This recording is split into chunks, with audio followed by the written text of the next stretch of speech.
हामी निर्वाचित भएर आइसकेपछि हामीले सुरुबाटै यहाँ चाहिँ विकास पूर्वाधारमा हामीले अलिक बढी जोड दियौँ।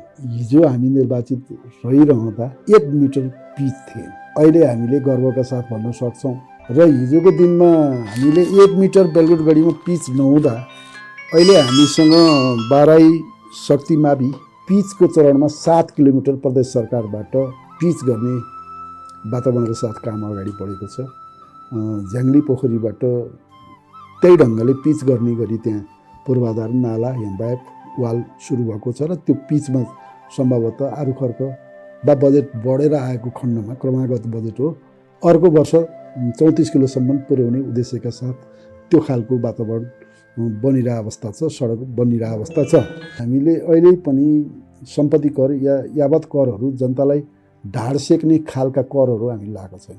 हामीले 7,000 थपेर 66 जना बाल शिक्षिकाहरूलाई 15,000 हामीले पुर्याएको छौँ। साना योजनाहरू जनताका नगरी नहुने जुन खानेपानी सिँचाइका साना आयोजनाहरू हामीले धेरै नै डेभलप गरेका छौँ। फेरि हाम्रा स्रोत साधन चाहिँ कम छन्। हामीलाई यो अलिकति हाम्रो स्रोत साधन भनेको यो ढुङ्गागिट्टी बालुवा हामीलाई कोल्पु खोला, बेलकोट खोला, तादी खोला र त्रिशुली खोलाले घेरेको कारणले सिन्धुली खोला यी खोलाहरूबाट चाहिँ केही ढुङ्गागिट्टी बालुवा उत्पादन हुने, त्यही उत्पादनको आधारमा हामीले टेन्डर लाउँदा यो वर्ष पनि हामीले 10.5 करोड रकम चाहिँ आम्दानी गर्न सकेका छौँ। बेलगुटगढी नगरपालिकामा हाम्रो नगरपालिकाको नागरिकहरू कोरोना पोजिटिभ लागेर बित्न हो भने, तर दुःखद खबर बित्न नहुने हो, जनता बित्न हुँदैन, तर बित्नु भने उहाँको परिवारलाई 1 लाख रुपियाँ हामीले उपलब्ध गराउने भनेर निर्णय गरेका छौँ। वैद्यवन अब सुरुमै 5 वर्षमै यो जम्मै काया प्लट त किन हुन्थ्यो, तैपनि यहाँको भूबनोट अनुसार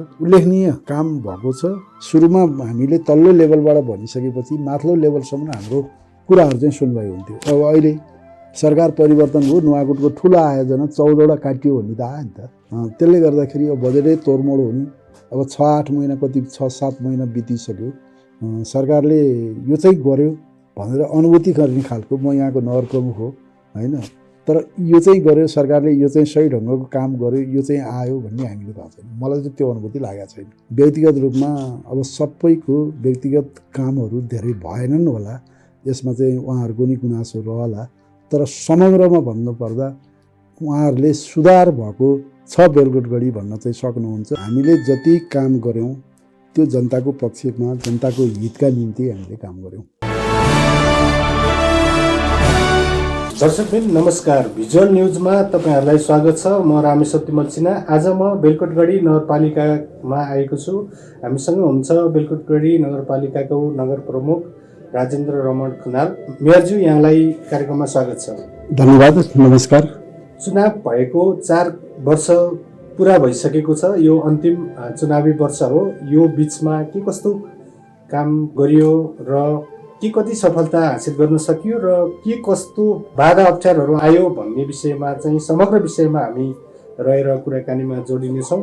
सर्वप्रथम त यो प्रस्तावित नयाँ नगरपालिका कुनै संरचना नै थिएन।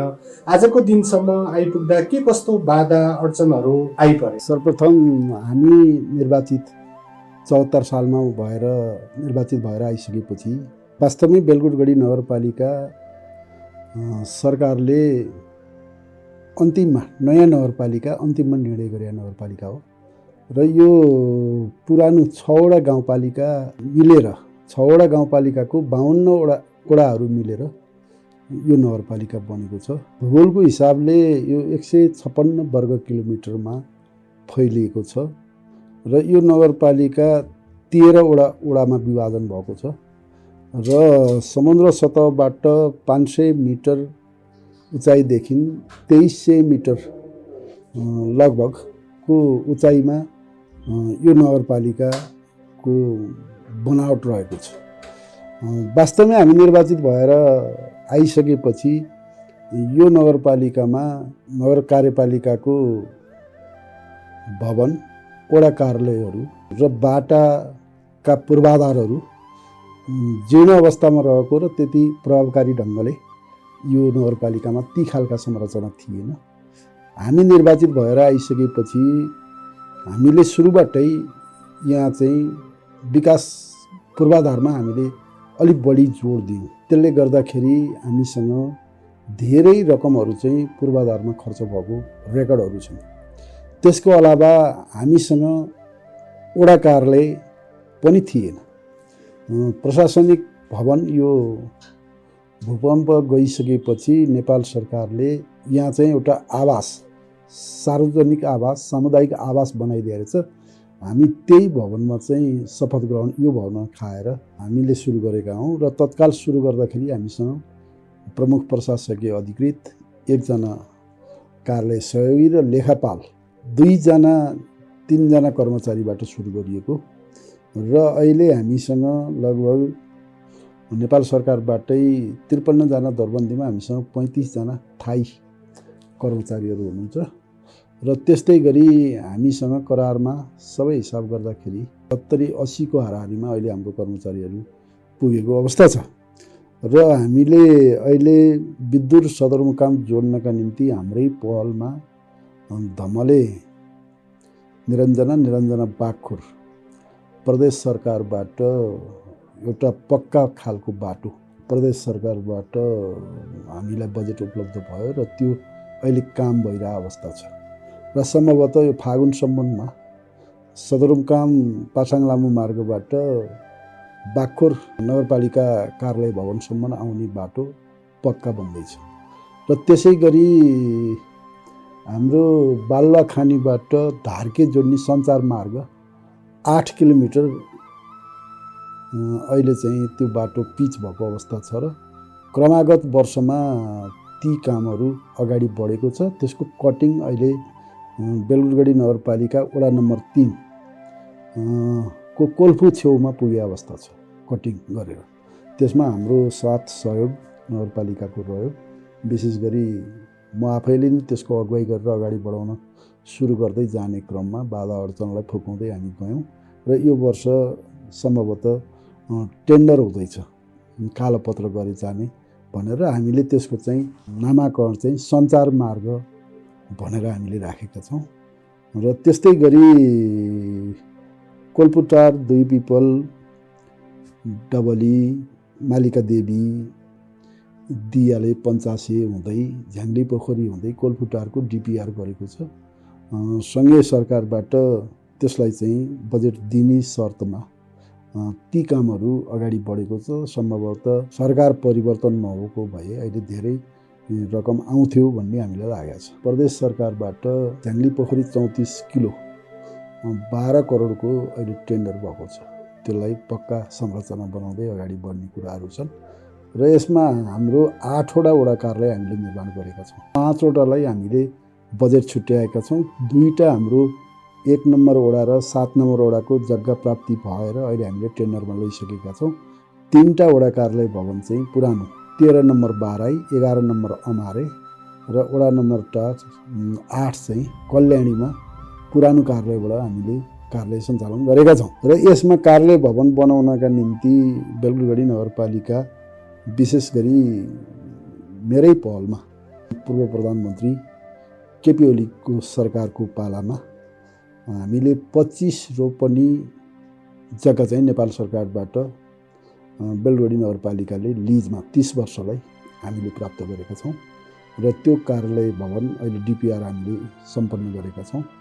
सबै वडा कार्यालयहरू लगभग बनिसक्दाखेरि हाम्रो नगरपालिकाको चाहिँ यो जग्गाका कारणले रोकिएको हो कि बजेटको कारणले? 3टा चाहिँ जग्गाको विवाद, जग्गा मिलाउन नसकेका कारणले 13, 11 र 8 मा चाहिँ पुरानो कार्यालयबाट सञ्चालन गरेका छौँ।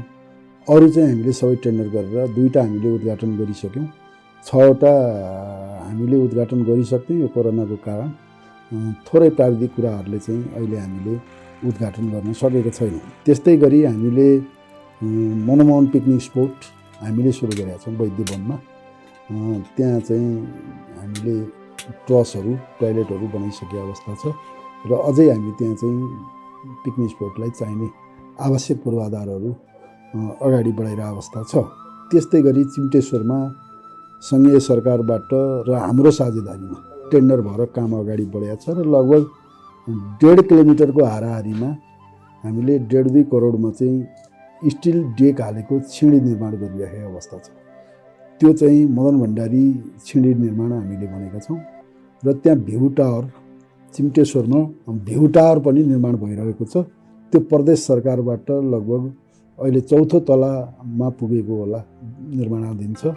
र त्योबाट लगभग 16 जिल्ला देखिन्छ भन्ने जुन कुराहरू छन्। अब त्यो समय अलि खुलेको दिन ती जिल्लाहरू देखिन सकिन्छ। र त्यो भ्यू टावर निर्माण, मदन भण्डारी भ्यू टावर निर्माण गर्ने भनेर हामीले जुन पहिलो नगरपालिकाको नगरसभाबाट पास गऱ्यौँ, त्यो अनुसार त्यहाँ काम अगाडि बढेको छ र त्यसलाई प्रदेश सरकारले सपोर्ट गरिरहेको अवस्था छ।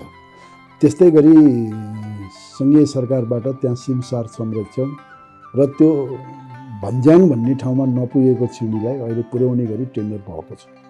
अनि हामीले चिम्टेश्वरबाटै पाखोर झर्ने रुटलाई, पर्यटनलाई मध्यनजर गर्दै ह्याकिङ रुट निर्माण गर्ने भनेर यो वर्ष हामीले केही पैसा छुट्याएका छौँ। 50 लाख रुपियाँ छुट्याएको छौँ। त्यो चाहिँ तपाईँ चाहिँ एकदम पहाडको ह्याकिङ रुटको बाटो, अप्ठ्यारो बाटो चाहिँ यात्रा गर्दै हुनुहुन्छ, तपाईँसँग चाहिँ ट्र्याक सुट छ कि छैन, स्पोर्ट सुट छ कि छैन भन्ने ढङ्गले लोकल पर्यटनलाई पनि बेलुरगढीमा प्रवेश गराउने उद्देश्यका साथ र बाह्य पर्यटनलाई नै आकर्षित गर्ने उद्देश्यका साथ हामीले सुरु गरेका छौँ। त्यस्तै गरी प्रदेश सरकारबाट बेलुरगढी नगरपालिकामा हिजो हामी निर्वाचित रहिरहँदा 1 मिटर पिच थिए। अहिले हामीले गर्वका साथ भन्न सक्छौँ यो हाम्रो उपलब्धि पनि हो, किनकि प्रदेश सरकारबाट त्यो खालको समर्थन, सङ्घीय सरकारबाट त्यो खालको समर्थन र प्रदेश सांसद र हाम्रो पूर्व मन्त्री बागमती प्रदेशको अध्यक्ष केशवराज पाण्डेबाट त्यो खालको सहयोग साथ दिइरहेको पाइरहेको अवस्था पनि छ। त्यस्तै गरी सङ्घीय सांसद नारायण प्रसाद खतौडाज्यू जो हाम्रो पार्टीको सांसद हुनुहुन्छ, उहाँबाट पनि त्यो खालका सहयोग साथहरू चाहिँ हामीमा प्रशस्त मात्रामा हामीले पाइरहेको अवस्था पनि छ। र हिजोको दिनमा हामीले 1 मिटर बेलुरगढीमा पिच नहुँदा अहिले हामीसँग बाराई शक्तिमावि पिचको चरणमा 7 किलोमिटर प्रदेश सरकारबाट पिच गर्ने वातावरणको साथ काम अगाडि बढेको छ। झ्याङ्ली पोखरीबाट त्यही ढङ्गले पिच गर्ने गरी त्यहाँ पूर्वाधार, नाला, हेम्बायप, वाल सुरु भएको छ। र त्यो पिचमा सम्भवतः आरुखर्क वा बजेट बढेर आएको खण्डमा क्रमागत बजेट हो, अर्को वर्ष 34 किलोसम्म पुर्याउने उद्देश्यका साथ त्यो खालको वातावरण बनिरहेको अवस्था छ, सडक बनिरहेको अवस्था छ। बालुवाखानीबाट 8 किलोमिटर, काशीटारबाट बागाखोर आउनलाई अब 3-4 किलोमिटरमा ग्राभेल र नालाको चाहिँ टेन्डर तुरुन्तै निकाल्छु भनेको थियो। थोरै पैसा थियो सुरुमा, 3 करोड, अहिले 25 करोड आयो भन्ने कुरा छ। त्यसले गर्दाखेरि यो बाटो पनि झ्याङ्ली पोखरीभन्दा तलसम्म पिच जाने वातावरण तयार भएको छ। फाटा पौवा देवीथान सडकमा समपूरक प्रदेश सरकारसँग हामीले समपूरक गरेका थियौँ। त्यहाँ थोरै चाहिँ हामीले ढलान गरेका छौँ। विगतमा अलि धेरै हामीसँग 400-500 मिटर ढलान हुने सम्भावना थियो। कोरोनाको कारणले हामीले त्यो कामहरू रोक्नु पर्यो। समयमा कामदारहरू लाउन नसक्ने, ठेकदारको नि कमी कमजोरी रह्यो। र यो वर्ष हामीले लगभग 3 करोडको त्यो बाटो चाहिँ फाटा पौवा जोड्ने भनेर हामीले टेन्डर निकालेका छौँ। त्यो सम्झौता भइसकेको छ, काम सुरु भएको अवस्था छ। त्यस्तै गरी वडा नम्बर 10मा हामी आफैले ढलान गरेर त्यहाँ कमसेकम बेलुरगढी जस्तो नयाँ नगरपालिकामा अहिले ढलानहरू पनि थोरै भए पनि ढलान देखिन थाले अवस्था छ। त्यस्तै गरी पुलेसा प्रदेश सरकारबाट 12 र 13 चाहिँ बेलगोट खोलाले चाहिँ पारिपट्टि पारेको त्यहाँ जोड्ने पुल चाहिँ अहिले निर्माण भइरहेको छ, मोटर पुल, पक्की पुल। त्यसले गर्दाखेरि ढाँडे फेदी यहाँबाट लगभग 29 किलोमिटर टाढा पर्छ, ढाँडे गाउँ र ढाँडे फेदी। यदि पुल बनेको खण्डमा उहाँहरू 1 घन्टामा साधन स्रोतमा चाहिँ नगरपालिका आइपुग्न सक्नुहुन्छ। त्यस्तै गरी फाटा पौवाबाट देवीथानको बाटो बन्यो भने यहाँबाट 23-24 किलोमिटर फाटा पौवा पर्छ। फाटा पौवाबाट चाहिँ लगभग 45 मिनटमा उहाँहरू त्यहाँको जनता सेवाग्राही चाहिँ बागाखोर आउने वातावरण हामीले तयार गरिरहेको अवस्था पनि छ। र त्यस्तै गरी अहिले धेरै ठाउँमा ग्राभेल हामीले टोल बस्तीका बाटाहरूमा नि ग्राभेल राख्ने काम, नाला, कच्ची नाला बनाउने काम हामीले सुरु गरेका छौँ। र त्यो तपाईँहरू जाँदा पनि देख्न सकिन्छ। र 246-47वटा बाटाहरू हामीसँग छ। कमजोर भू बनोटले गर्दाखेरि पनि धेरै काम चाहिँ हामीले देखाउन नसकिरहेको अवस्था चाहिँ हो। अनि त्यसले गर्दाखेरि अब हामीले लागेसक्दै गर्दा पनि अलिकति समस्या चाहिँ भएको छ। र अर्को भनेको हामीले अहिले पनि सम्पत्ति कर या यावत करहरू जनतालाई ढाड सेक्ने खालका करहरू हामी लगाएको छैन। त्यसले गर्दा अहिले पनि हाम्रो बाली बुझाउँदा 50 रुपियाँ, रातमाटेतिर 200-300 एकदम यस्तै रोपनीको होला। त्यसले गर्दा जनतालाई राहतै छ भन्ने ढङ्गले हामीले बुझेका छौँ। र त्यस्तै बेलगढी नगरपालिकाले अर्को के गरेको छ भने तत्कालीन अवस्थामा केपी ओली सरकारले यो बाल शिक्षिकालाई 6000 थियो उहाँहरूको न्यूनतम पारिश्रमिक, 2000 थपेर 8000 पुर्याए तत्कालीन केपी ओलीको सरकारले। हामीले 7000 थपेर 66 जना बाल शिक्षिकाहरूलाई 15000 हामीले पुर्याएको छौँ। यो वास्तवमै शिक्षाप्रति बेलगढीको हाम्रो टिमको चाहिँ एकदम ठिक ढङ्गको व्याख्या विश्लेषण र शिक्षाप्रतिको लगानी उचित ढङ्गले बालबालिकाले चाहिँ वैज्ञानिक शिक्षा पाउन् भन्ने ढङ्गले हामीले त्यसमा पनि केही बजेटहरू निकासा गराए अवस्था पनि छ। स्कुलहरूमा चाहिँ अहिले प्राथमिक तह चाहिँ अनिवार्य भनेको रहेछ। यो भनेको करिब कक्षा 8 सम्म चाहिँ अनिवार्य आधारभूत भनेको छ।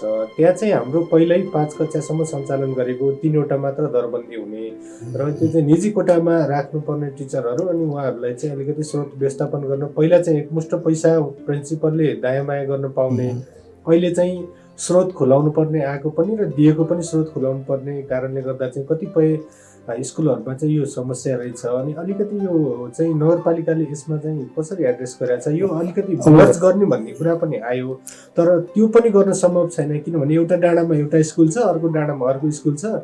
स्टुडेन्ट अब अलिकति अब प्राइभेट स्कुलहरू भएको ठाउँमा सरकारी स्कुलमा पनि एकदमै सङ्ख्या कम छ, प्राइभेट नभएको ठाउँमा अलिकति बढी छ। त्यसलाई चाहिँ अलिकति नगरपालिकाले एड्रेस गर्न सक्ने नसक्ने अवस्था के छ? तपाईँले एकदम सन्दर्भिक कुरा उठाउनु। हिजो चाहिँ के थियो भने स्कुल खोल्नका निम्ति अनुमति ल्याऊ भनेर हाम्रो अभिभावकहरू, जनताहरू वा तत्कालीन अवस्थाका नेताहरूले त्यो माग गर्ने, अनि हामी आफै चलाउन सक्छौँ, हामीलाई अनुमति मात्रै दिए हुन्छ भन्ने ढङ्गले धेरै विद्यालयहरू त्यो खालले खुले। जब भूकम्प आइसकेपछि रोजगारीको सिलसिलामा बस्तीमा अभिभावकहरू, जनताहरू नबस्दिने, रोजगारीको सिलसिला खोज्दै जाँदा काठमाडौँ झर्ने वा सदरमुकामतिर आश्रित हुने कारणले धेरै ठाउँमा बालबालिकाहरू नभइरहेको अवस्था पनि छ। अर्को चाहिँ हामीलाई केही चाहिँदैन, अनुमति मात्रै ल्याऊ भनेर अनुमति मात्रै लिएर विद्यालय खोलिसकेपछि अनि विद्यालयमा पठन पाठन गर्ने शिक्षक शिक्षिका नहुँदा त एउटा समस्या त्यहाँ भयो। नेपाल सरकारले अहिले पनि मर्ज गर्ने नीति लिए पनि अब समस्या चाहिँ के हुन्छ भने मर्ज गरेर जाँदा अहिले तपाईँले भने जस्तै 1.5 किलोमिटरको फरकमा अर्को विद्यालय छ। सामान्यतया 6-7 वर्षको बालबालिका स्कुल जाने बेला हुन्छ सुरुमा, शिशुमा, उसलाई चाहिँ 1.5 किलोमिटर हिँडाएर लान सकिँदैन, जान सकिँदैन भनिसकेपछि हामीले त्यो मर्चबाट नि सम्भवतः हामीले एउटा मर्च गऱ्यौँ। 13 नम्बर वडाको रामजानकी विद्यालय भन्ने जुन आधारभूत थियो त्यसलाई पाखुरे पञ्चकन्या आधारभूत विद्यालयमा मर्च गऱ्यौँ। र त्यस्तै घोडगारमा हामी आउनुभन्दा अगाडि एउटा विद्यालय मर्च भएर सूर्यमती माविमा गएको रहेछ। अहिले त्यहाँ चाहिँ हामीले पुनः त्यसलाई चाहिँ मर्चबाट स्थापित गरेर अहिले 3 कक्षाको सुरुवात भएको छ र त्यहाँ हामीले दरबन्दी पनि उपलब्ध गराएको छौँ।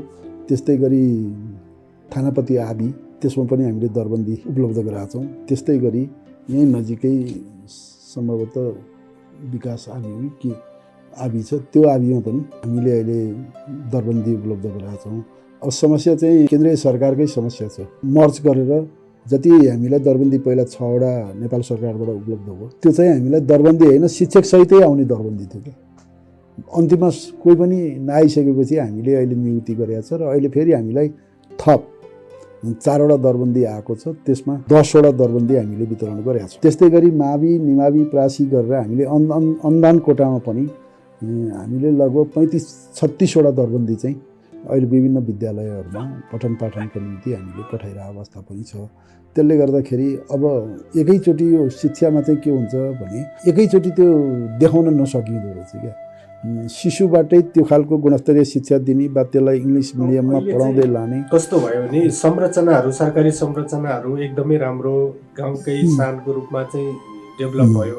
विशेष गरी स्कुलहरू चाहिँ प्राइभेटमा चाहिँ अलिकति सपोर्ट गर्न सक्नेले चाहिँ प्राइभेटमा लाने अनि सरकारी स्कुलमा त्यति ध्यान पनि नदिने अवस्था देखियो। र अर्को मेजर समस्या भनेको आधारभूत त अहिले चाहिँ 8 कक्षासम्म पढाउनै पर्ने, त्यो गर्दा 3वटा मात्र दरबन्दी हुँदाखेरि त्यहाँ चाहिँ समस्या देखिएको छ, एकदमै तत्काल समस्या देखिएको छ। यसलाई चाहिँ हाम्रो नगरपालिकाबाट दरबन्दी व्यवस्थापन गर्न वा स्कुलहरूलाई त्यो व्यवस्थापन गराउनलाई चाहिँ केही भूमिका खेलाउन सकिन्छ। अब यसमा अहिले पनि हामीले शिक्षालाई सम्भवतः 66 लाख बाल शिक्षिकाको तलबमा जान्छ, 1 करोड अनुदानमा दिएको टिचरमा जान्छ, जो हामीले न्यूनतम पारिश्रमिक दिएको छौँ। प्राविको आधारभूत प्राविको 15,000, निमासीको 20,000, माविको 25,000। मावि टिचरको हेर्ने भने 40-45 हजार तलब होइन। हामीले सुधार गर्न खोजेका छौँ। र अर्को समस्या भनेको अब हाम्रो चाहिँ सिंहदरबार जस्तो विद्यालय छ, जुन वडामा गए पनि आधारभूत होस्, मावि होस्, निमावि होस्, जे होस्, भयङ्कर राम्रा विद्यालयहरू बनेका छन्। समस्या के छ भने अब कतिपय ठाउँमा वडा नम्बर 8 को केही तलब विद्यालयमा चाहिँ विद्यार्थी बोर्डिङ छोडेर चाहिँ फिर्ता भएको अवस्था पनि छ होइन। सरस्वती आबी वडा नम्बर 10 मा विदुरमा चाहिँ ती बोर्डिङ पढ्न जाने विद्यार्थीहरू बढेको अवस्था नै छ। र यसले गर्दा अब शिक्षकहरूमा जुन जोस जाँगर हुनुपर्ने थियो नि, त्यो चाहिँ अहिले बिचको पिरियडमा अनुशासनदेखि धेरै कुराहरू यसमा जोडिन्छ। त्यो खालको वातावरण चाहिँ सरहरूले अलि मेन्टेन नगरेको हो कि भन्ने हामीलाई लाग्छ। अनुगमनमा जाँदा त्यही एउटै खालको खाजा खुवाउने सधैँ होइन। अब यी खालका गतिविधिलाई सुधार गर्न जरुरी छ। नगरपालिका सुधार गर्नका निम्ति लागिरहेको अवस्था छ। राम्रो बन्यो, तर अब हाम्रो मानवीय स्रोत साधन यहाँको प्रवृत्तिलाई चाहिँ सुधार गर्नु जरुरत छ। अहिले चाहिँ अब जति हामीले पठाएको छौँ फ्रेस मान्छे जानुभएको छ, त्यसले गर्दाखेरि सुधार पक्कै आउँछ। र जो हिजो 20औं-30औं वर्ष पढाएको उहाँहरूको पुरानो शिक्षा पनि पढेको उमेरका हिसाबले पनि केही बिर्सन सक्ने बिर्सने वा केही प्रवृत्ति पनि होलान् होइन। अब यता त्यतापट्टि नजाउँ, तर उहाँहरूले पनि सुधार गर्नुपर्छ। जबसम्म उहाँहरू ड्युटी गर्नुहुन्छ 10-4 ड्युटीमा राम्रो ढङ्गले पिरियड लिइदिने हो भने आवश्यक वा अति आवश्यक रूपमा चाहिँ सुधार हुन्छ। जनतालाई चाहिने गरी सुधार हुन्छ, विद्यार्थीलाई चाहिने गरी सुधार हुन्छ। त्यसमा त अब जनप्रतिनिधिहरूको नि भूमिका त्यही खालको रहन पर्यो, अभिभावकहरूको नि त्यही खालको भूमिका रहन पर्यो। बालबालिकाको बिहान बेलुकाको गतिविधि के छ, पढाइ कस्तो छ, र स्कुलको सरहरूलाई मिसहरूलाई पनि सोध्न पर्यो। त्यो खालको एउटा वातावरण बनाउन चाहिँ उहाँहरूले नि पहल चाहिँ आफ्नो बिहान बेलुका आफ्ना अभिभावकहरूले बालबालिकालाई हेर्न पर्यो। र अब विद्यालयले गर्ने सबै विद्यालयमा त्यही खालले चाहिँ अब हामीले एकै दिन अनुगमनमा पुर्याउँदैनौँ, त्यही पनि हामीले अनुगमन गर्न नगरपालिकाबाट चाहिँ विद्यालयमा अनुगमन हुन्छ कि हुँदैन होइन, त्यो भइराखेको हुन्छ। त्यही भएर त कतिपय ठाउँमा त्यहाँ शुक्रबार चाहिँ नपढाउने विद्यालयहरू नि भेटियो होइन। मयौँ भनेर नाम चलेका विद्यालयले शुक्रबार बिदा गरेको र आफू खुसी बिदा गरिएको स्थितिहरू छ। त्यसलाई अहिले हामीले कन्ट्रोल गर्दैछौँ। हामी कहाँबाट प्रमुख प्रशासकीय अधिकृत शिक्षा शाखाबाट नि त्यो खालको भइराखेको हुन्छ। र म आफै पनि अनुगमनको निम्ति गएको छु कतिपय विद्यालयहरूमा होइन। मोनिटरिङ गर्ने विषयमा उपप्रमुख लगायत टिम गइरहेको अवस्था छ। अहिले यो लामो समयसम्म जनप्रतिनिधिविहीन भएको हाम्रो धेरै लामो समयसम्म चाहिँ सीमित कर्मचारीबाट सीमित मान्छेबाट चलिराखेको संरचनामा एकैचोटि हाम्रो त एउटा गाविसबाट नगरपालिकामा जम्प हो, कुनै पनि आधार स्रोत संरचना केही पनि थिएन।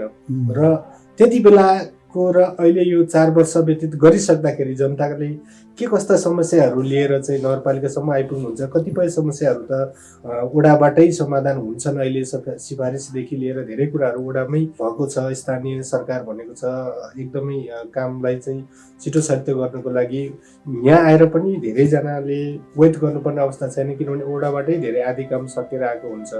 त्यो लगायत अहिलेको चाहिँ के कस्तो समस्या, सुरुमा के कस्तो थियो र अहिले चाहिँ के कस्तो समस्या लिएर यहाँसम्म आइपुग्नु? अब वैशाख 31 गते निर्वाचन भयो 74 मा। 8 गते जेठमा हामीले शपथ खायौँ र हामी पनि यो नयाँ संरचना देश संहिता गणतन्त्रमा गइसकेपछि संविधान आइसकेपछि असार 10 गते हामीले पहिलो नगरसभा गर्न सफल भयौँ। ती पछाडि जनताका अधिकांश मागहरू ठुला आयोजना त हामीले माग गरेका छौँ। अहिले पनि हामीसँग नगरपालिका र केन्द्रीय सरकार सङ्घीय सरकारको 8 करोड 9 करोडमा हामी पिच गरिरहेछौँ।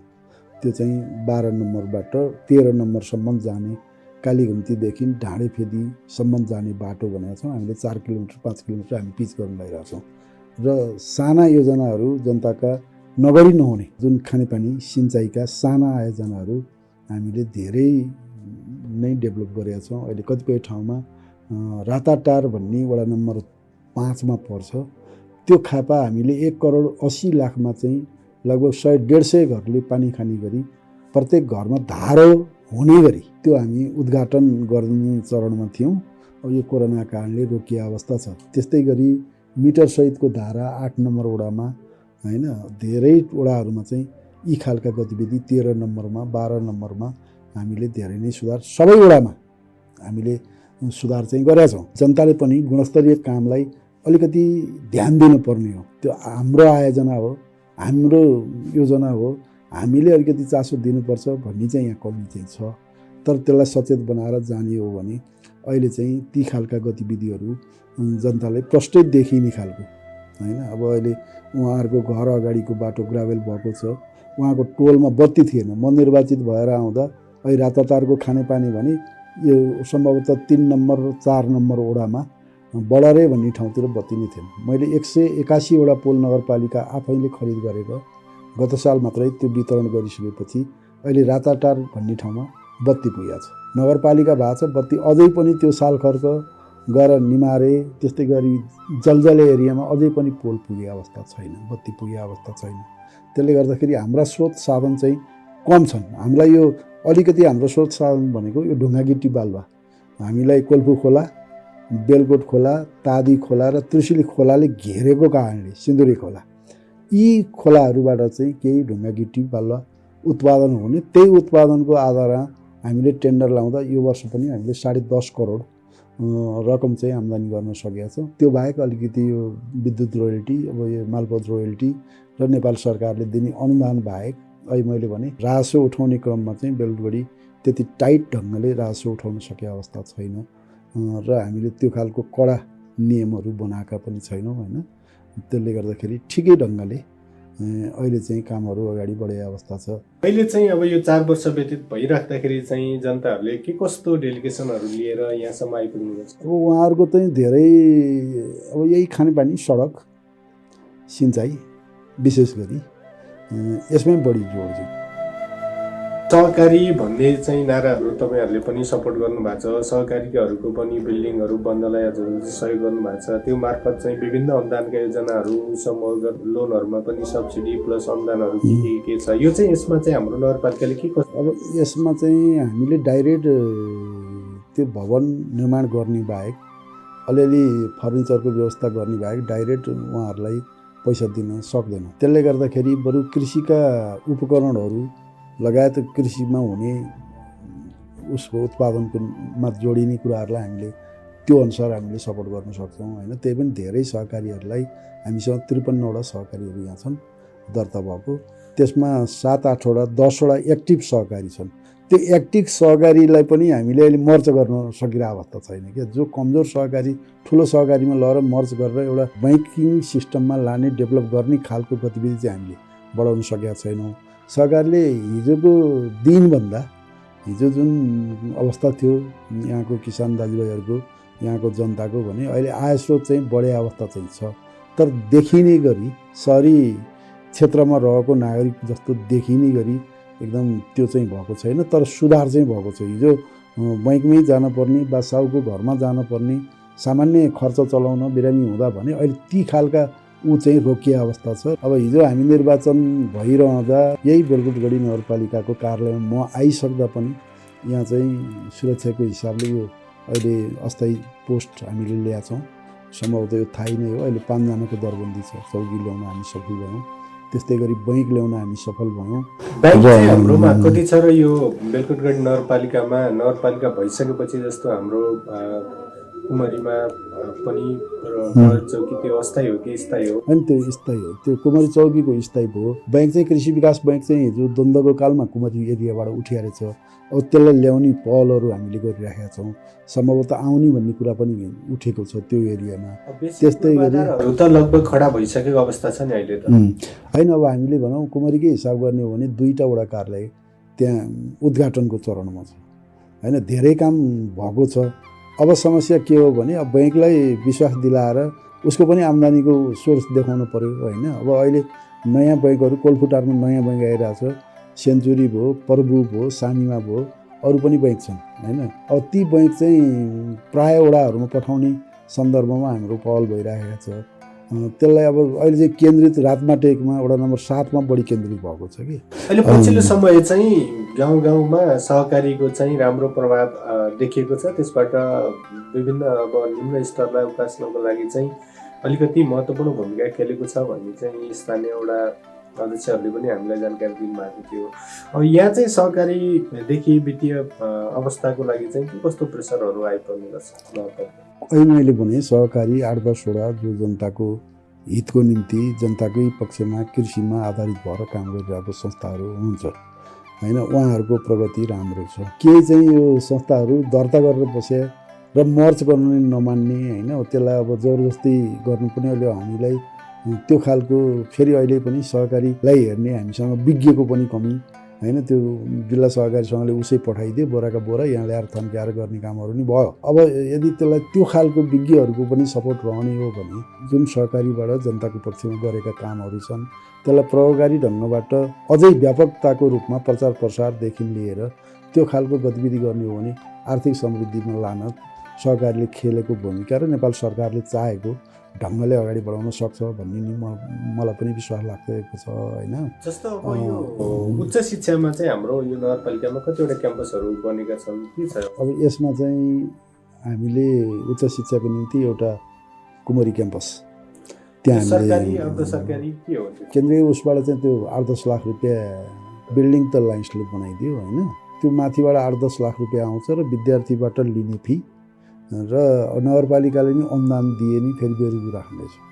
मैले गत साल पनि केही सपोर्ट गरेको थिएँ र त्यस्तै गरी रातमाटे बहुमुखी क्याम्पस हामी कहाँ 2टा छ। अब यताको चाहिँ म त्यो रातमाटे बहुमुखी क्याम्पसको अध्यक्ष चाहिँ म आफै पनि हो। बनाउने क्रममा मलाई बनाउनु भयो र त्यो क्याम्पसको चाहिँ 1 आना जग्गा पनि थिएन अनि केही पनि थिएन। त्यो रातमाटे महादेव माविमा चाहिँ चलाइराखेको अवस्थामा अहिले हामीले त्यो कलेजको नाममा मूल्यवानै जग्गा रातमाटेको सडक साइडमा हामीले 15 आना जग्गा क्याम्पसको नाममा बनाउन सफल भएका छौँ र यो वर्ष हामीले भवन बनाउने भनेर प्रदेश सरकारसँग पनि कुरा गरेको। प्रदेश सरकारबाट उही कुराको चाहिँ सहयोग गर्छु भन्ने प्रतिबद्धता चाहिँ पाएको छौँ। त्यो बजेट निकास भएको छैन। हामीले 25 लाख रुपियाँ हालेका छौँ र त्यसको सुरुवात चाहिँ हामी गर्छौँ भन्ने ढङ्गले हामीले गतिविधि अगाडि बढाएका छौँ होइन। त्यस्तै गरी अब अनुदानमा चाहिँ अलिकति टिचर राख्न सकिन्छ कि भनेर अनुदान पैसा चाहिँ हामीले राख्यौँ।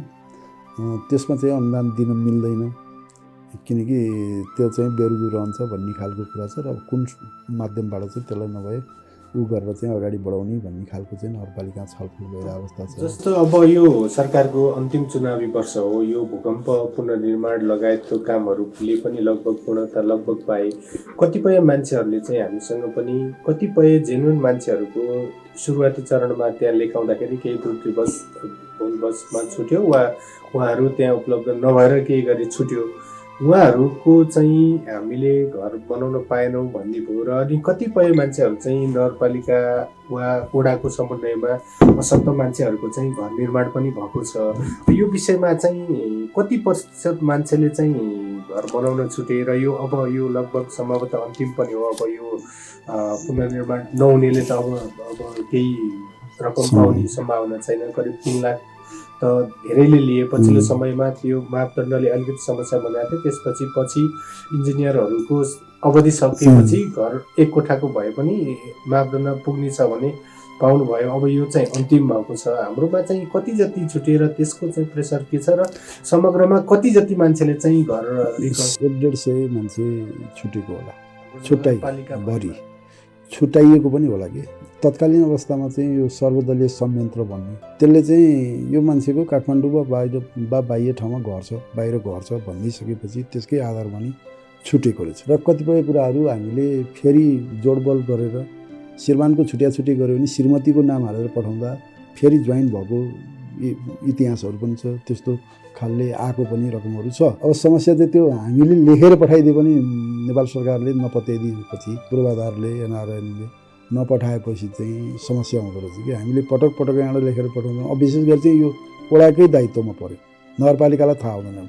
बरु खटन पठनमा यहाँबाट इन्जिनियरहरूलाई यसो गर उसो गर भन्न सकिने भयो। भूकम्प प्राधिकरणले पठाएको इन्जिनियरलाई चाहिँ अब अहिले पनि पहिलो किस्ता लिएको, दोस्रो तेस्रो किस्ता नलिएको बा चाहिँ इन्जिनियर नआएर रोकिएका घरहरू अन्तिम फाइनल गर्नुपर्ने घरहरू पनि थुप्रै छन्। अब बेलगढी नगरपालिकामा लगभग 2टा इन्जिनियरहरू आएको छ।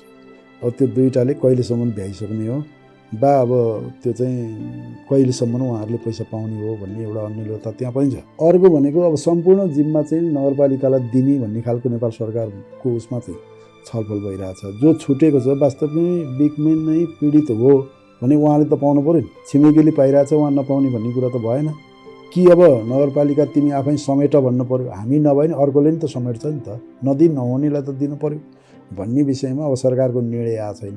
यदि निर्णय आयो भने नगरपालिका आफैले बनाउनु पऱ्यो भने तयार त हुनु पऱ्यो नि त।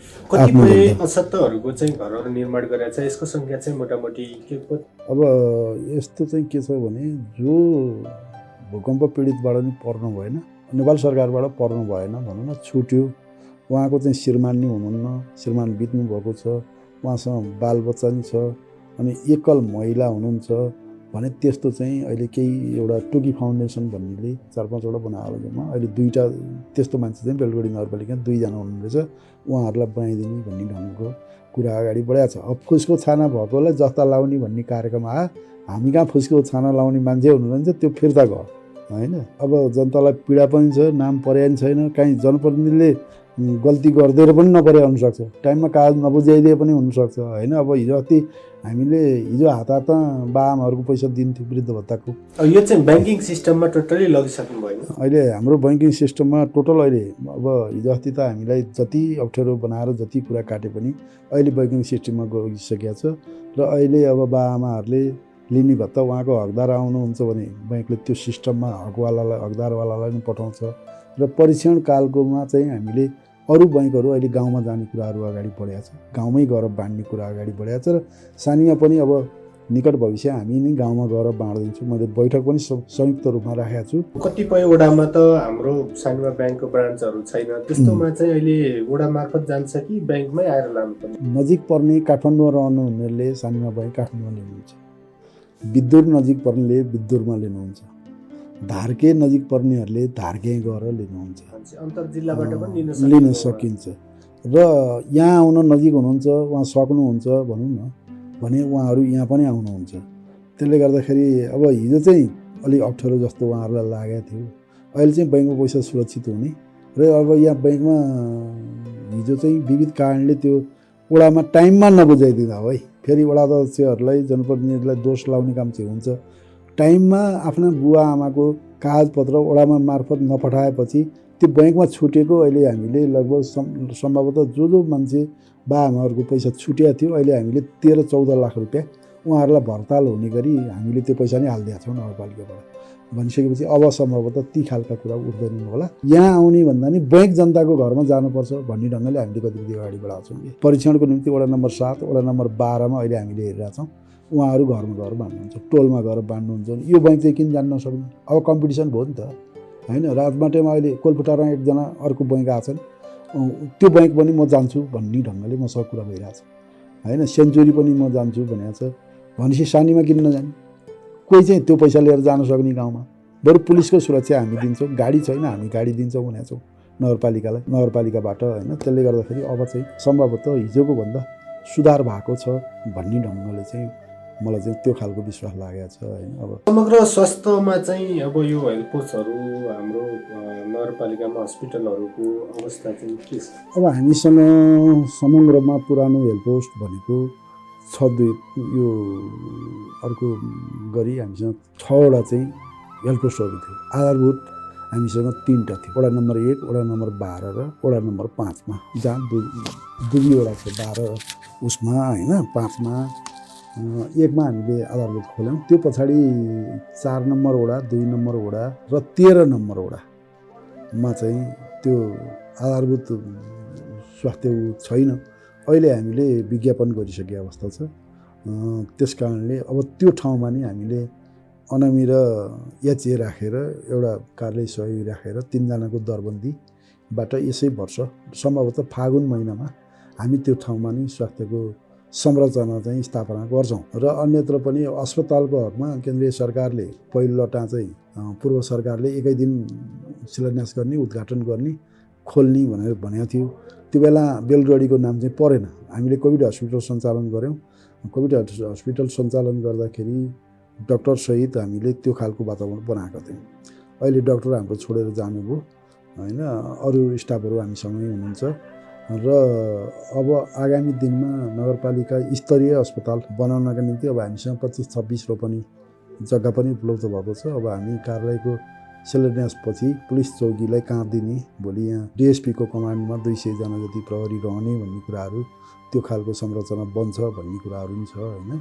त्यसले गर्दाखेरि अस्पताल पनि यहीँ बनाउनुपर्छ भन्ने ढङ्गले हामीले एउटा सोच विकास गरिरहेछौँ र अहिलेलाई चाहिँ अब त्यसै गरी फेरि हामीले सम्भवतः यो पनि नौलो नै होला, विगतमा कोरोना पोजिटिभ हुनेहरूलाई हामीले नगरपालिकाले खुराक भत्ता भनेर 5,000 दिन्थ्यौँ गत साल चैत्रसम्म।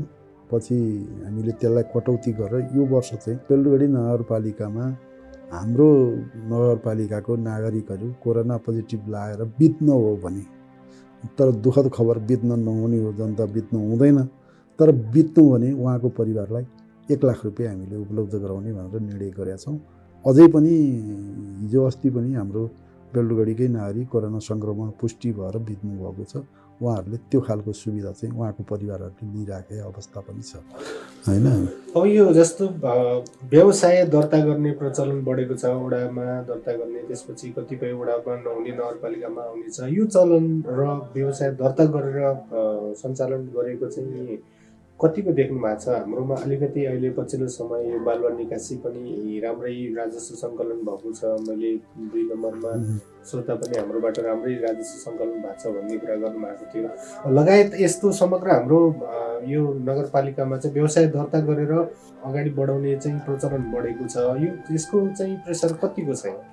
नगरपालिकालाई आम्दानी हुन्छ, स्वाभाविकै हो। यहाँबाट निकासी पैठारी गर्ने, निकासी गरे भनिसकेपछि आम्दानी त हुन्छ, तर त्यसले दीर्घकालीन रूपमा चाहिँ के असर गर्छ भन्ने विषयमा चाहिँ ओडाले पनि अलिकति जानकारी राख्नुपर्ने हुन्छ। फर्स्ट काम चाहिँ ओडाकै भयो। जस्तो इँटा भट्टा खोल्ने, एकैछिन म बताउँछु। इँटा भट्टा खोल्ने उद्योग त उद्योग हो नि, काठमाडौँमा त्यो नहुने अनि बेलगढीमा हुने चाहिँ किन? समस्या त छ नि त। त्यस कारणले यसलाई दिने कि नदिने भन्ने विषयमा जति हिजो विगतमा पुरानो उद्योगहरू जो त्यो ती खालका प्रदूषण ल्याउने खालका उद्योगहरू थियो, त्यसलाई प्रोत्साहन गर्नु हुँदैन भन्ने खालको हाम्रो चाहिँ सोचाइ रहेकै हो र अब अहिले चाहिँ त्यसलाई प्रदूषण मुक्त बनाएर गर्ने भन्ने खालको कुराहरू नै आछ हैन। त्यसले गर्दाखेरि अब त्यो तपाईँ कुमरीकै 2 नम्बर वडाकै बालुवाखानी 1 र 2 को साँधमा पर्छ एसएम बालुवाखानी। त्यसले दैनिक 60,000 रुपियाँ चाहिँ नगरपालिकालाई बुझाइरहेको अवस्था पनि छ। तर त्यो बेलगढी नगरपालिकामै वासिङ गरेको भए त्यसले दिनको 1,80,000 बुझाउँथ्यो। त्यो चाहिँ ककनी गाउँपालिकामा परेको छ हैन। ती खालका उद्योग 8-10 वटा हुने हो भने हुन त उनलाई आइई गरेको छ, वनले स्वीकृति दिएको छ हैन। अब सारा नेपाल सरकारले स्वीकृति दिएको छ, त्यो खालले गरे हो।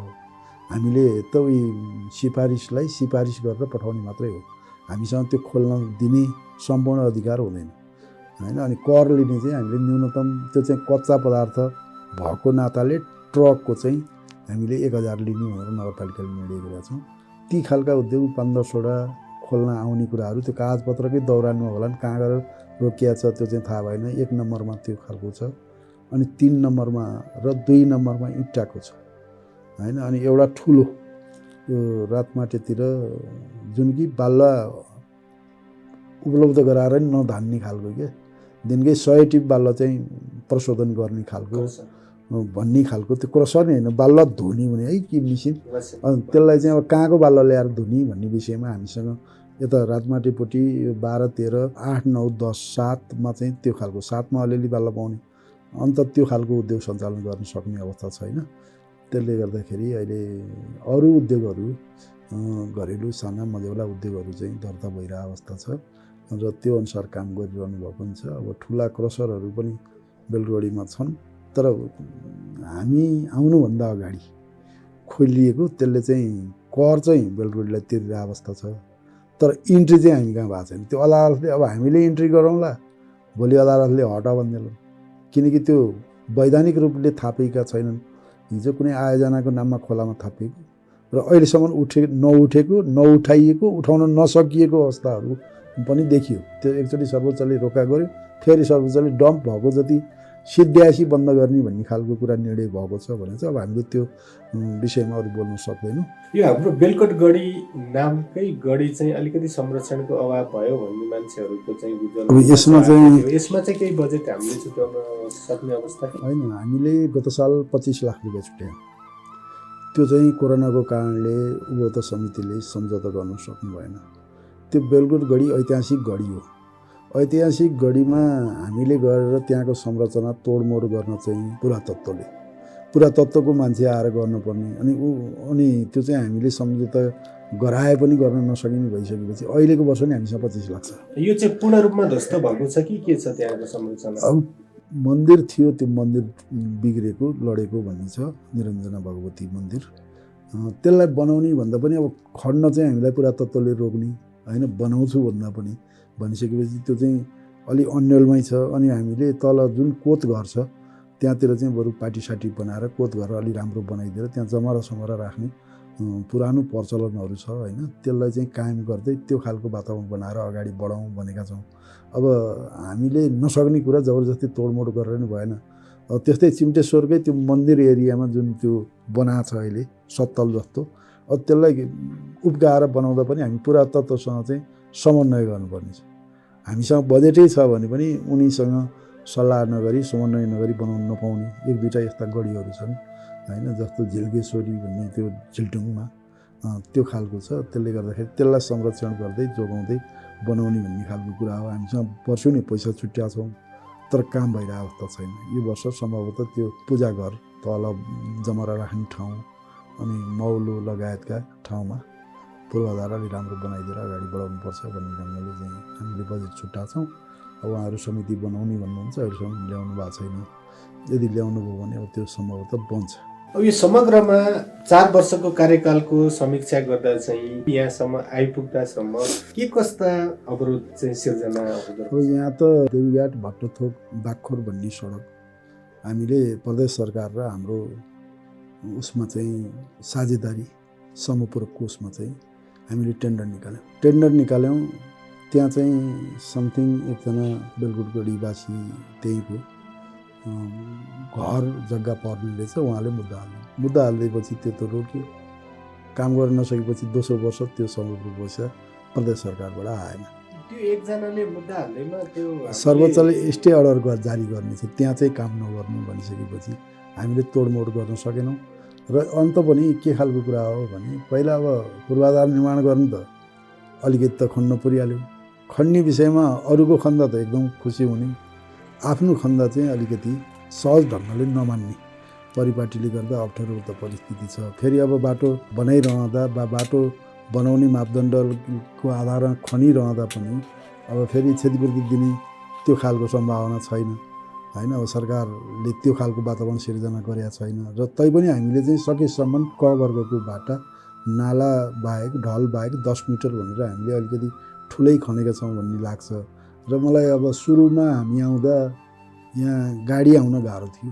अहिले तपाईँ हेर्न त सक्नुहुन्छ नि, अब हामीले सोर्न सकेका छैनौँ, केन्द्रीय बजेटले सोरिरहेको अवस्था छैन भन्नु, त्यो खालको पक्का बनाइसकेका छैन।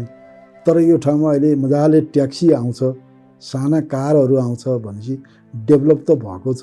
अब चित्त त त्यसैमा बुझाउनुपर्छ नि त। अब मैले भने अब खानेपानीको करोडौँ रुपियाँको कामहरू भएको छ होइन, सिँचाइको करोडौँ रुपियाँको काम भएको छ।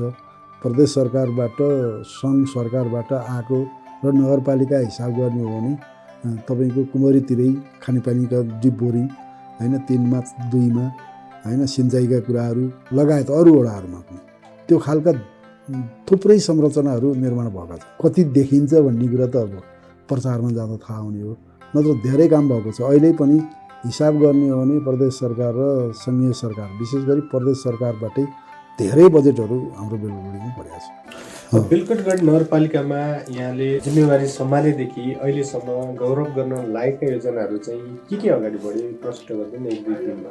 गौरवको विषयमा त अब सबै मैले गरेको काम त सबै गौरवै हो, किनकि बत्ती नपुगेको ठाउँमा बत्ती पुग्यो त्यो गौरव, खानेपानी नभएको ठाउँमा खानेपानी पुग्यो त्यो गौरव हो। अब सिँचाइ नपुगेको ठाउँमा सिँचाइ पुग्यो त्यो गौरव हो। वडा कार्यालय भाडामा बसेको थियो, बालदरीमा बसेको थियो, अहिले कमसेकम आफ्नो पक्का भवन छ, टोयलेट छ, धारा पानी छ, त्यो पनि गौरवै हो। अत्याधुनिकै संरचना बन्यो भनौँ न। अब ढलान बिल्डिङ छ, पिल्लर्सवाला सिस्टमको होइन, आफ्नै जग्गामा बनाएको छ। रातोटार सिँचाइ बने, के खानेपानी बने होइन। अब अहिले यो समपूरकमा भइरहेको सडकहरू होइन पिचमा पुग्न लागेका छन् होइन, ढलान गरेर बनाइरहेको अवस्था छ भनेपछि अब सम्पन्न चाहिँ कतिवटा भयो भन्दा 8वटा वडा कार्यालय भयो र यो कार्यालय भवन चाहिँ म सम्भवतः शिलान्यास गरेर जाने भन्ने खालको आज त्यो कार्यालय भवन बनाउने ग्राउन्ड खार्न चाहिँ मैले पैसा पनि आज 50 लाख रुपियाँ छुट्याएको छु। 5वटा वडा कार्यालयलाई अहिले पनि मसँग 3 करोड 75 लाख बजेट छ, अझ जग्गा प्राप्ति भएको छैन। त्यहाँ राजनीतिक खिचातानी पनि छ है। त्यो वडा अध्यक्षज्यूहरूले जनप्रतिनिधि साथीहरूले गर्न नखोजेको होइन, त्यहाँ मारामार चाहिँ त्यो कार्यालय सार्छ भन्ने विषयमा छ। त्यसले गर्दाखेरि अब तपाईँहरूको त्यो कुमारीकै विषयमा पनि केही विवाद त थियो नि, पछि सुरक्षाको हिसाबले हामीले चौकी नजिक बनाइदिएको 2 नम्बर वडाको वडा कार्यालय पनि, किन सुरक्षा चाहिरहेको छ, ठाउँ त्यस्तै छ, त्यस कारणले त्यहाँ बनाऊँ भन्ने खालको हो। अन्यत्र पनि त्यो खालको समस्याहरू छन् र त्यो हामीले बनाइरहेको अवस्थाहरू छ। अब सडक पिच भइरहेको सडक, ग्राभेल भइरहेको सडक यहाँको इतिहास छ। नयाँ नगरपालिका भए भएको नाताले छिँडी नै भन्नु न, तपाईँ 1000 छिँडी धुलीखेलमा जहाँ चाहिँ ऐतिहासिक आयोजना हुने 2-3 किलोमिटर छिँडी त बेलगढीमा छ। अब सम्पन्न हुँदा लगभग 2.5-3 किलोमिटरको छिँडी हुन्छ भन्ज्याङ आउँदा। स्टिल डेक सहितको छ फेरि होइन, बिचबिचमा त्यो पार्क सहित बनाउने भनेका छौँ हामीले होइन।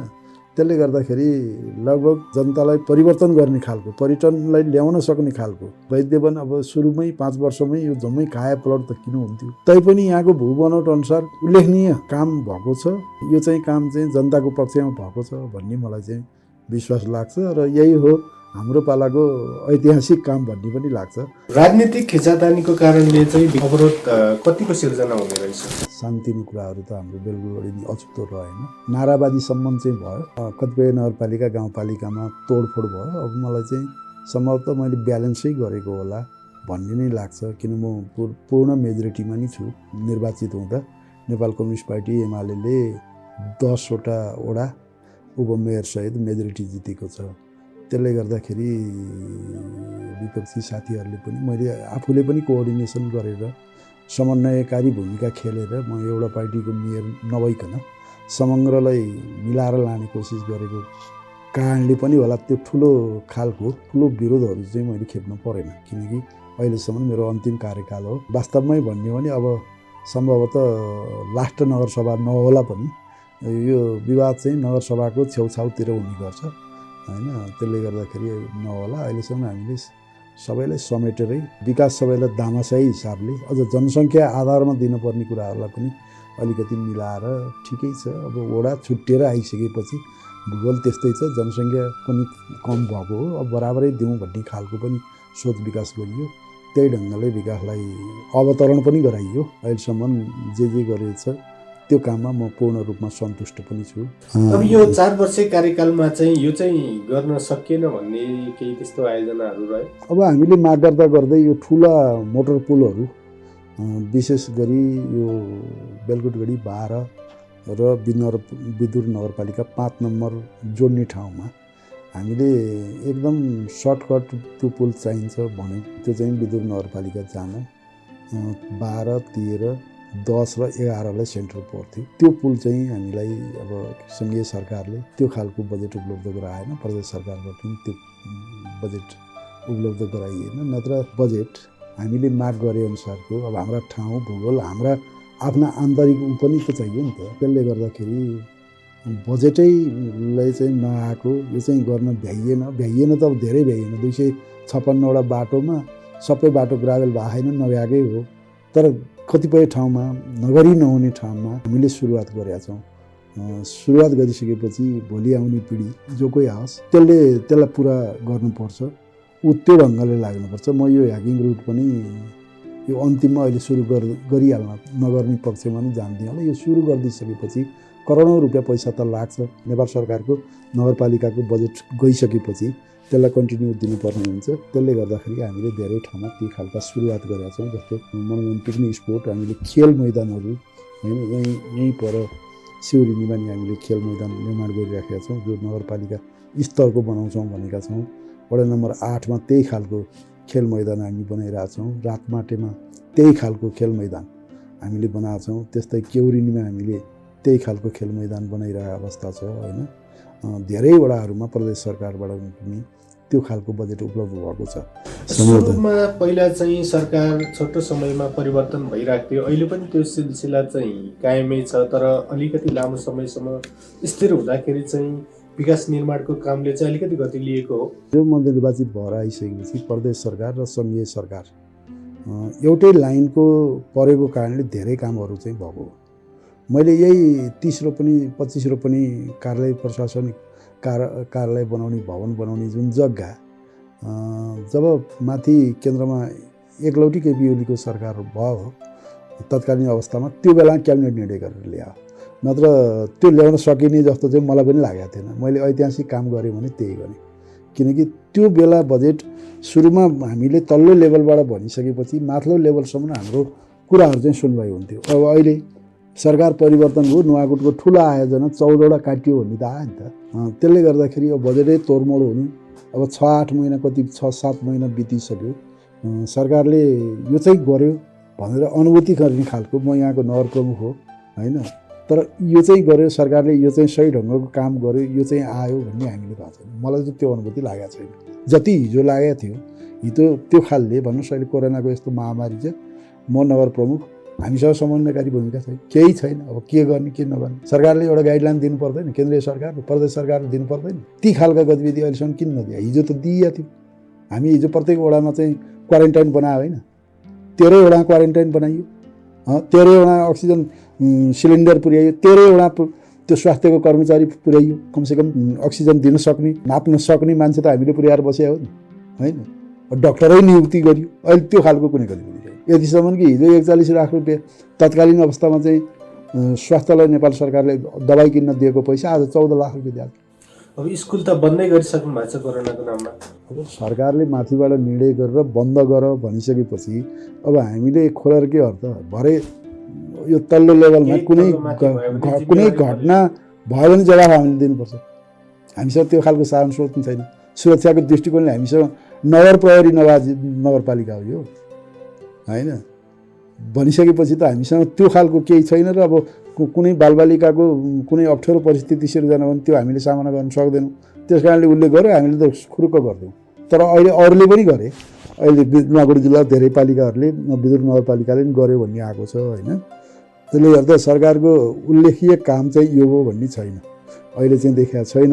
4 वर्षसम्मको मोटामोटी समीक्षा गऱ्यौँ। अन्तमा सम्पूर्ण बेलकोटगढी नगरपालिकामा बसोबास गर्ने नागरिकलाई के सन्देश दिन चाहनुहुन्छ हाम्रो मिडिया मार्फत? अब समग्रमा म बेलकोटगढी नागरिकहरूलाई के सन्देश दिन चाहन्छु भने, हामीले जति इच्छा शक्ति भए पनि बजेटको सीमा परिधिभित्र रहेर हामीले जति काम गऱ्यौँ त्यो जनताको पक्षमा, जनताको हितका निम्ति हामीले काम गऱ्यौँ।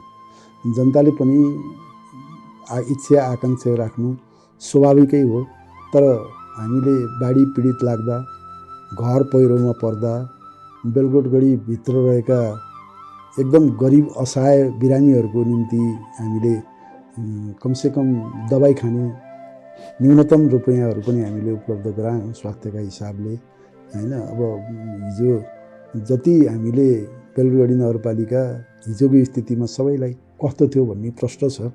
अहिले अब धेरै ठाउँबाट पूर्वाधारमा विकास भएको देख्न सकिन्छ। उहाँहरूले यसैमा पनि गर्व गर्ने ठाउँहरू चाहिँ छ।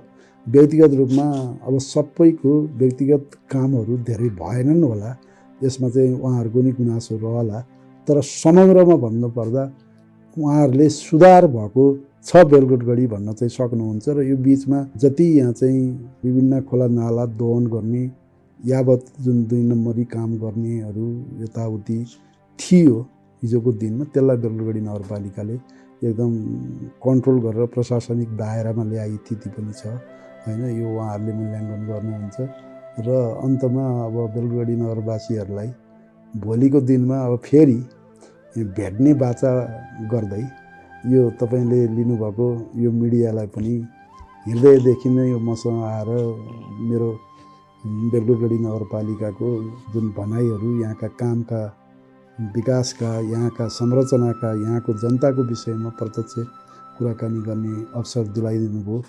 तपाईँ मिडियाकर्मी मित्रलाई पनि हृदयदेखि धन्यवाद दिँदै पुनः जनतालाई अहिले कोरोनाको महामारी छ, यसमा स्वास्थ्य मापदण्ड अपनाएर आवश्यक नपरेको खण्डमा बाहिर बजारमा हिँडडुल नगर्नका निम्ति नि म सम्पूर्ण बेलगढवासी आदरणीय दाजुभाइ दिदीबहिनी बुवा आमाहरूलाई आग्रह गर्दै म पुनः मिडियाकर्मी मित्रलाई हार्दिक बधाई समय र संवादको लागि यहाँलाई पनि धेरै धेरै धन्यवाद भन्दै शुभकामना दिँदै बिदा हुन्छु। हस्त धन्यवाद।